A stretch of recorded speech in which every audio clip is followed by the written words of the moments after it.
Guillaume Boudreau avec Groupe Consultant Le Portage, une firme experte conseil en projets structurants et en projets entrepreneuriaux. J'aurai le plaisir d'être votre hôte pour cette saison de balado. Steve Johnston, entrepreneur en série. J'ai fondé une firme d'optimisation numérique pour les autres entrepreneurs pour les aider. Je suis actif sur les réseaux sociaux avec une infolette, YouTube et autres, et j'optimise l'entreprise depuis une dizaine d'années. Et je participais à ce podcast avec mes collègues et très heureux de le faire. Michael Charette, avocat en immigration d'affaires depuis plus de 20 ans, président de Well-Funded Enterprise, un courtier en revente d'entreprises.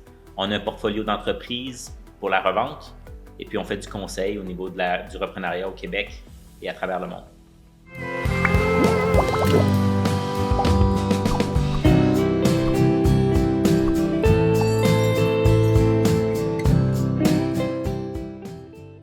Bonjour à tous. Merci de nous suivre encore pour ce deuxième épisode. Donc, toujours avec Michael et Steve. Aujourd'hui, à l'épisode, on va parler de ce qui vient avant la transaction. Donc, et puis on va regarder aussi beaucoup le côté de l'acheteur, donc toute la diligence que doit avoir un acheteur en préparation à une transaction. Donc, commençons directement avec Michael. Michael, au niveau plutôt juridique, j'imagine qu'il y a plusieurs cartes à retourner, il y a des éléments à aller chercher, s'informer et connaître avant une transaction. Quels sont-ils les éléments importants à vérifier? La vérification diligente, comme tu le mentionnais, vient avant, mais vient aussi pendant la transaction. Donc, c'est une étape essentielle de la transaction qui se produit entre l'offre d'achat puis la clôture de la transaction. Donc, pendant cette période-là, on va essayer de faire deux choses. Un, décortiquer l'entreprise. Donc, qu'est-ce qu'on achète au niveau comptable, au niveau juridique, au niveau numérique, dans le cas de l'expertise de Steve. Mais au niveau comptable et juridique, donc, on va travailler sur la valeur, donc à la hausse ou à la baisse. Puis comment on peut ajuster justement le prix de l'offre. Et puis, c'est quoi les dangers ou les drapeaux rouges, de red flag qu'on doit faire attention. Puis ça va se faire exactement par l'analyse des contrats en place. On parle du loyer. Est-ce qu'il y a un bail en place? Quelles sont les clauses? Quelles sont les capacités de transférer ces baux-là, ce bail-là? Les contrats d'emploi. Qui sont les employés clés de l'entreprise? Est-ce qu'ils sont bien attachés? Ou quand le propriétaire va partir, ils partent avec puis ils vont ouvrir l'autre bord de la rue. C'est quelque chose qu'on a vu. Je vous dirais même plus que dans le cadre de nos conversations avec des vendeurs, parfois ils nous ont même divulgué qu'ils étaient prêts à vendre, mais qu'ils allaient peut-être continuer leur opération ailleurs. Donc ça, c'est des choses qu'il faut faire attention. On va regarder, est-ce qu'on est capable de conserver les employés clés? Ça, c'est au niveau juridique. Au niveau comptable, il y a un travail à faire. C'est pas donné à tout le monde d'être capable de lire un état financier, d'être capable de lire un bilan. Donc, c'est important, c'est le travail qu'on fait avec l'acheteur ou avec le vendeur au début pour définir la valeur qu'on va lister l'entreprise, mais avec l'acheteur, de pouvoir négocier un prix d'achat qui est représentatif de la valeur comptable au livre. Donc, tout ce qui est en caisse, donc l'argent en banque, on va demander par exemple 12 mois d'état de compte du vendeur. On va demander par exemple les contrats de prêt, les contrats de fournisseurs, les contrats avec la clientèle, les recevables.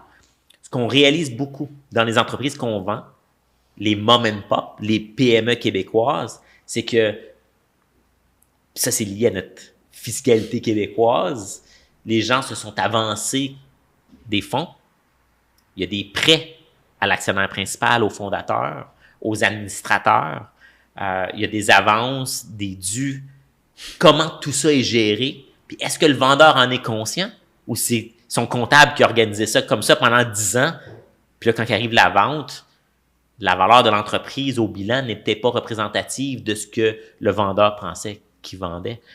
Et puis l'acheteur doit être conscient qu'au moment du paiement du prix de vente, il y a peut-être des fonds qui vont être dus au vendeur. Donc, comment on s'assure d'avoir une transaction qui est libre de toute dette envers le vendeur, que ce soit la fin de la relation ou la continuité.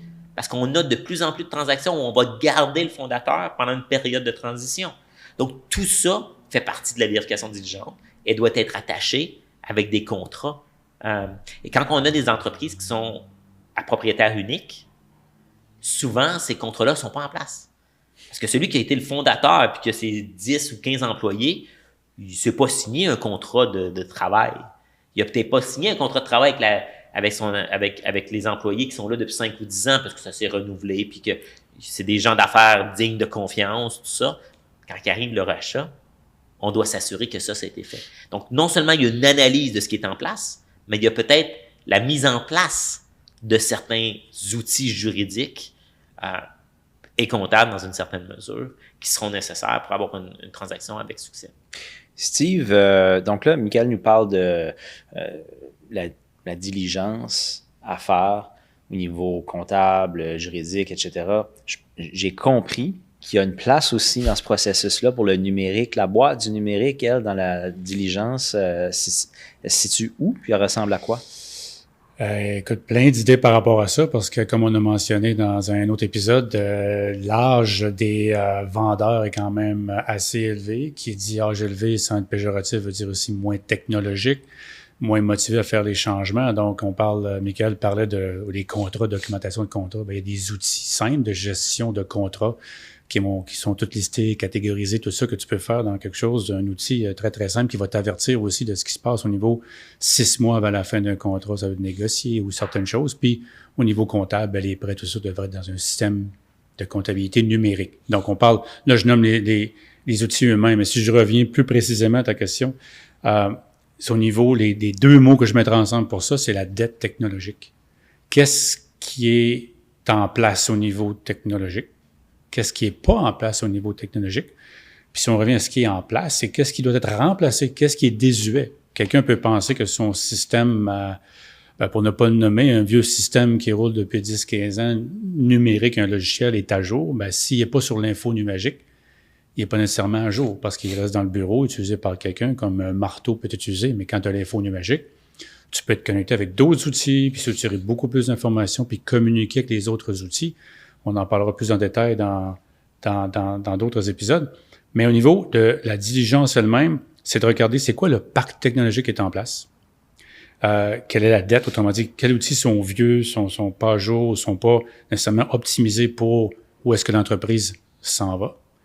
Entre autres, est-ce que ces outils-là se parlent ensemble? Est-ce qu'on est capable de prendre un outil de génération de rapports comme un tableau de bord? Est-ce qu'on est capable d'aller piger l'information dans plusieurs de ces outils-là pour en retirer de l'intelligence d'affaires? Toutes ces choses-là sont à considérer. Comme Michael le dit pour la comptabilité ou les états financiers, c'est pas tout le monde qui est capable de regarder ça dans l'ensemble. Puis ça veut pas dire de tout changer non plus. On parle de vraiment d'avoir une vue, une observation de ce qu'il y a actuellement.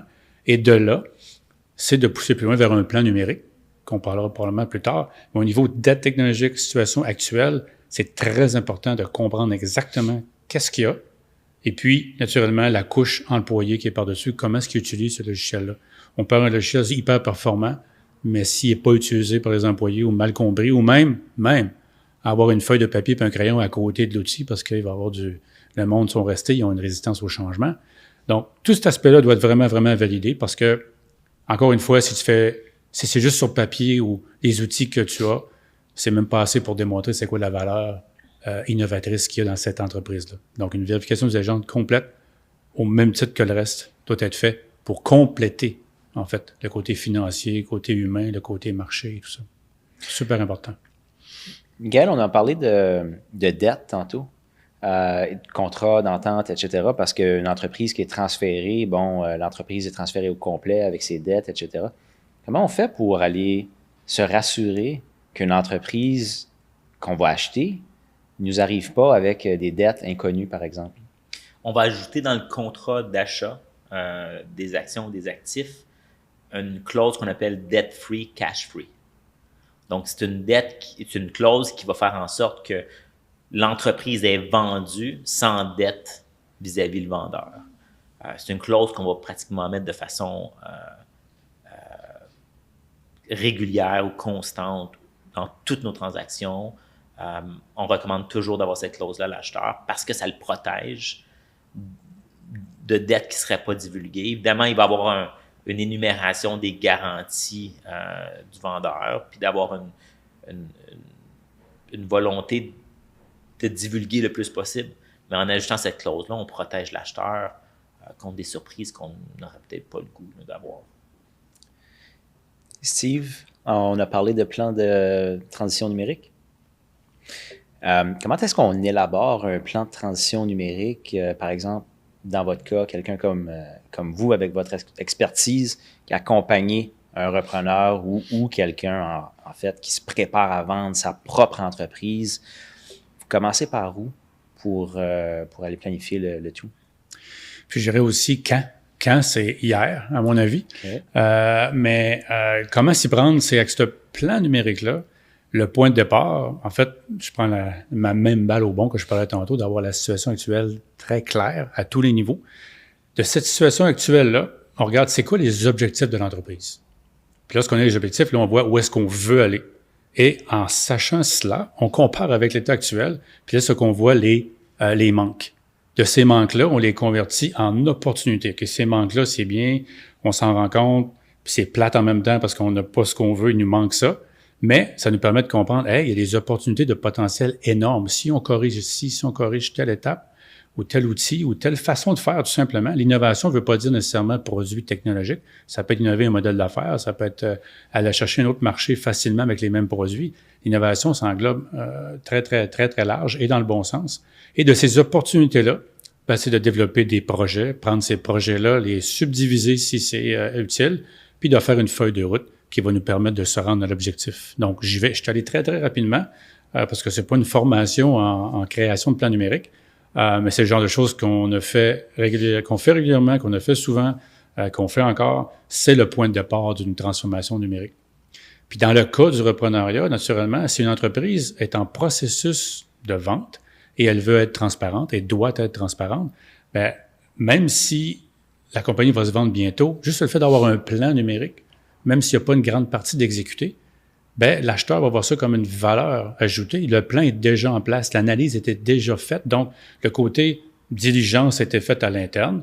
Naturellement, elle doit être complétée au niveau légal pour être officielle dans les documents de transaction. Mais moi, si j'étais acheteur puis je voyais, OK, ils ont changé leur système comptable il y a 3 mois. Là, présentement, ils sont en train de faire au niveau opérationnel, au niveau manufacturier. Excellent. Puis voici la suite pour les prochains 2 ans, documentée, écrite. Bien, déjà là, il y a un côté rassurant à dire, OK, la dette technologique va être corrigée. Naturellement, ils peuvent décider de ne pas acheter tout de suite, mais ça ne causera pas de problème. Ça va démontrer une suite à tout ça. Les employés en place aussi vont avoir un futur, vont avoir un progrès, vont voir la compagnie qui s'en va ailleurs. Donc, beaucoup d'avantages à faire ce plan numérique-là. Puis si je fais un résumé, situation actuelle est toujours aligner les projets avec les objectifs stratégiques de l'entreprise. On ne fait pas un projet techno pour dire « je veux avoir cet outil-là ». Non, tu le fais parce que ça correspond à tes objectifs stratégiques. Donc, un plan stratégique doit être au préalable fait avant ton plan numérique, ton plan d'optimisation. Et de là, les choses se dévoilent par elles-mêmes ou presque. Puis avec l'expertise, c'est là qu'on peut apporter cette dimension-là où est-ce qu'on convertit des besoins, des opportunités en vrais produits et en vraies solutions. Puis le dernier point que tu as apporté, c'est l'accompagnement. Ça, qu'après le plan numérique, du côté de STEMJ, optimisation numérique, on peut accompagner aussi. Nos plans sont pas juste une PowerPoint, ça s'exécute, ça peut se faire, ça peut s'implanter, on le fait souvent, et puis la suite. Mais si quelqu'un veut aller ailleurs avec le plan, pas de problème non plus, le plan est très bien détaillé pour que quelqu'un prenne le projet et aille. Et si la compagnie veut le faire elle-même, c'est possible aussi. Donc, très, très important pour une bonne planification, parce que si tu fais pas de plan, tu mets un outil à gauche, à droite, en bas, en haut, puis ça peut arriver qu'ils se parlent pas, ceux-là. Donc, tu te ramasses avec le même problème, puis ça n'a pas de valeur. Donc, il faut savoir à l'avance, quand on commence un plan, pourquoi on veut faire le plan. Ouais. C'est quoi les objectifs, qu'est-ce qu'on veut optimiser, puis qu'il soit effectivement utilisé à bon escient par la suite pour avoir une vraie valeur. Michael, tu veux rebondir là-dessus? Pour rebondir sur ce que Steve disait, on voit 2 concepts présentement qu'on essaie de promouvoir au niveau de nos vendeurs et de nos acheteurs. Au niveau du vendeur, on va parler de préparation diligente, où là, l'expertise, par exemple, de Steve va pouvoir être mise en valeur pour préparer la vente de l'entreprise. Puis on va parler de vérification diligente dans la perspective de l'acheteur, où là, l'acheteur va vouloir faire ses vérifications de qu'est-ce que j'achète. Puis ces deux concepts-là sont complémentaires, évidemment, mais un vient avant l'autre, évidemment. Là-dessus, justement, j'allais poser un peu une question sur ce processus-là, puis est-ce que c'est possible d'accélérer le processus diligent? Là, vous êtes en train de me séparer un peu le processus en deux. C'est à savoir la préparation pour le vendeur et la vérification pour l'acheteur. Est-ce qu'il y a une façon de planifier ce processus-là de vérification pour accélérer, faire en sorte que la phase de vérification soit efficiente? Les statistiques nous montrent que ça prend presque 3 ans pour vendre une entreprise. Pendant cette période de préparation-là, le vendeur peut faire un travail incroyable de préparation. C'est là qu'on essaie d'être proactif. Quand on rencontre un vendeur qui nous dit « Ah oui, moi, je suis prêt à prendre ma retraite. » Ou « Ouais, j'ai commencé à penser à ça, mais c'est dans 5 ans. » Rapidement, on va dire « Mais c'est maintenant que ça se passe. La préparation commence maintenant. » Pour aller chercher la meilleure valeur possible, c'est ce qu'on réalise pas pour ces chefs d'entreprise-là, pour ces PME-là, c'est probablement une des plus grosses transactions qu'ils vont faire dans leur vie. La vente de l'entreprise. Souvent, il y a un aspect émotionnel à ça, qui va faire que le détachement va prendre un certain temps. Les gens il y a une insécurité qui vient avec ça. C'est leur raison d'être. It's their purpose. Tous les jours, les gens vont vouloir faire en sorte. Donc, comment on accélère ce processus-là? Encore, je reviens à la même chose. C'est la préparation. Du côté du vendeur, du côté de l'acheteur, ça va être d'arriver avec une liste de choses qu'il veut avoir. Puis si sa liste n'est pas répondue, nous, on a préparé chez Well-Funded une liste d'une 15aine d'items qui doit être demandés dans une situation où on veut acheter une entreprise. Donc, nous, évidemment, dans les entreprises qu'on a listées sur notre portefeuille, on a déjà fait une partie de ce travail-là. Donc, ça, de travailler avec nous pour l'achat ou la vente de l'entreprise, ça va faciliter puis ça va rendre le processus plus rapide, évidemment. Pour l'acheteur, de partir de cette liste-là, puis j'ai des acheteurs qui m'ont dit, des acheteurs sophistiqués qui nous ont dit, moi, s'il manque un item sur ces 10 items-là, c'est non. J'achète pas l'entreprise. Parce que ça augmente mon risque, puis ça fait en sorte que je sais pas ce que j'achète. Et puis là, l'entreprise, il va passer à une autre entreprise. Donc, comme on a un débalancement au niveau de l'offre et de la demande, c'est important pour le vendeur de bien se préparer. Donc, dans ce genre de cas-là, on arrive à une situation où l'entreprise au livre, par exemple, puis avec tous les autres indicateurs qui sont plutôt tangibles, oui. On arrive à une valeur d'entreprise qui peut être affectée par la préparation diligente, par exemple. Absolument. La création de valeur passe par la préparation. Et je pense que la valeur de l'entreprise peut aussi être affectée par la structuration des données, par exemple. On explique que la valeur de l'entreprise peut augmenter de 15 à 25% si la structuration des données a été bien faite et que l'entreprise en profite. Steve, si tu peux élaborer un peu là-dessus. Ben ça, on vient vraiment à l'intelligence d'affaires. L'intelligence d'affaires, qu'est-ce que ça veut dire en mots simples? Ça veut dire qu'on comprend mieux ce qui se passe dans notre marché. On comprend mieux ce qui se passe au niveau opérationnel, au niveau financier, à tous les niveaux, au niveau même qualité ou qualité des aptitudes des employés. Fait que tout cet aspect-là est majeur au niveau de la capacité numérique de l'entreprise dans le cas d'un audit. J'aimerais aussi peut-être faire le bond avec le fait que 3 ans, les statistiques que Michael mentionnait pour vendre l'entreprise, les plans numériques, on les fait sur 3 ans. Coïncidence ou pas. Donc, un moyen, comme je disais tout à l'heure, de commencer hier, ça veut dire aujourd'hui, puis au lieu d'attendre l'audit qui arrive avec plein de surprises, puis que tu sais pas quelle valeur elle vaut ton entreprise, travaille déjà aujourd'hui à augmenter cette valeur-là en commençant. Au niveau de structuration des données, on entend souvent parler en anglais d'expression garbage in, garbage out. Le monde ramasse les données, mais il ramasse quoi? Aujourd'hui, sans vouloir dire que c'est de la magie, l'IA, l'intelligence artificielle, peut regarder les données et les structurer et t'aider à les nettoyer. Mais quand même, si tu as du garbage in, tu as du travail pour faire un nettoyage avec l'IA, puis tu risques d'avoir des petits écueils ici et là. Donc, autrement dit, ce que je veux dire, c'est que la façon d'entrer les données, la qualité des données que tu amasses, c'est super important. Puis il y a des façons de faire, des solutions pour ça. Si tu ne rentres pas des données en groupe habituellement, c'est des choses incrémentales. Tu as un nouveau client qui t'appelle, tu rentres un petit peu d'informations, tu rentres le nombre d'employés qu'il y a, telle chose. Tu documentes un peu, disons, dans ce cas-ci, les clients. Ben ces efforts incrémentaux-là vont faire qu'au final, ça se multiplie la qualité d'information, tu peux savoir plus que ce qu'il y en est. Donc oui, ça peut aider énormément. Puis avec l'IA générative, donc très forte avec le texte, bien, juste analyser des notes que tes employés prennent lorsqu'ils parlent à un client peuvent être analysées de différentes façons pour développer des stratégies, avoir des meilleures tactiques, puis avancer. Donc oui, je vois très, très bien là, un avantage de 15 à 30% juste avec l'optimisation. Puis lorsqu'on développe un plan numérique, pour reparler des plans, c'est que on cherche à avoir des gains rapides en partant. Fait qu'on n'attend pas le 3 ans avec bénéficier de tout. Là, on parle d'avoir des gains rapides parce qu'il y a souvent des opportunités faciles à régler avec un gros impact, pas cher. Toujours les 3 facteurs d'évaluation, impact, le coût et le temps. Donc, des fois, les quick wins, qu'on les appelle, les gains rapides peuvent être faits, puis l'entreprise en bénéficie tout de suite. Climat de confiance dans l'organisation permet de garder les employés, permet d'attirer d'autres employés, puis de préparer les plus gros projets pour les propulser et soutenir la croissance et la valeur d'entreprise pour se préparer à quoi? À l'audit numérique et l'audit financier et l'audit légal dans leur ensemble. Parce que oui, le numérique peut aider aux autres aspects aussi, au niveau support, bien sûr, dans la gestion de contrats et même l'analyse des données des contrats aussi, ou de l'information. Générer un momentum.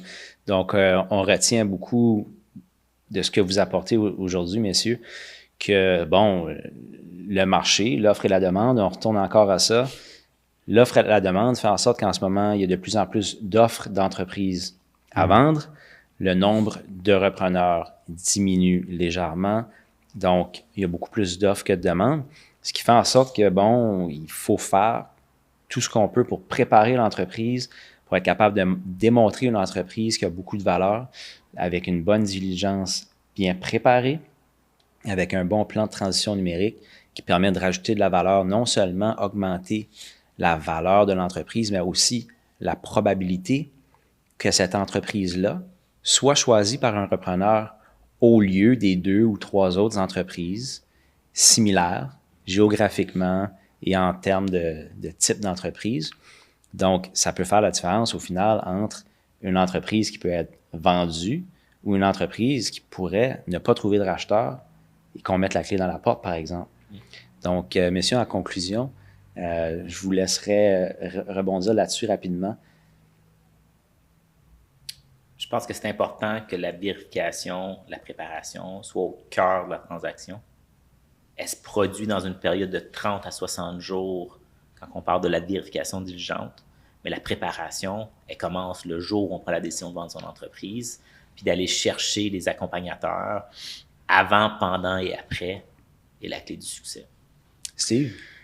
Moi, je vois très bien le scénario suivant où est-ce que dans 5 à 10 ans, il va y avoir tellement d'entreprises à vendre. On a parlé de 50 000. Ils vont se faire compétition au niveau de la vente. Ils vont en avoir dans le même secteur avec le même type d'entreprise où est-ce que peut-être qu'il y a des fonds qui vont se créer, acheter 3 des 5 entreprises, puis faire une consolidation, mutualiser les effectifs et devient efficient et les 2 autres vont mourir. Donc, c'est pas le fun, ce scénario qui est négatif, mais ça risque d'arriver. Ou tout simplement, celui que tu as mentionné, où est-ce que, bon, ben, il y en a une qui se vend, puis l'autre se vend pas, puis l'autre qui se vend, elle se vend à un très bon prix avec un excellent repreneur qui a les moyens financiers de doubler, de tripler la capacité, qui va aussi écraser l'autre. Donc, il faut être prêt à ça. Il faut être pertinent dans son marché. Il faut être pertinent à plusieurs égards, toujours en tant qu'entreprise, mais encore plus dans le contexte que tu veux la vendre. Puis si on parle de 3 ans, ben, il y en a qui sont pas capables de soutenir ça, là, s'ils tombent malades puis ils se prennent trop tard. Donc, j'aime pas les scénarios négatifs. Je suis quelqu'un de positif, mais en même temps, pour que ça soit positif, il faut que tu commences à travailler là-dessus le plus tôt possible. Messieurs, C'était extrêmement pertinent, extrêmement informatif. Je vous remercie d'avoir été présent encore une fois pour ce merveilleux épisode. On se retrouve à l'épisode 3. Merci à tous. Merci Guillaume. Merci Steve. Merci Michael. Merci Guillaume.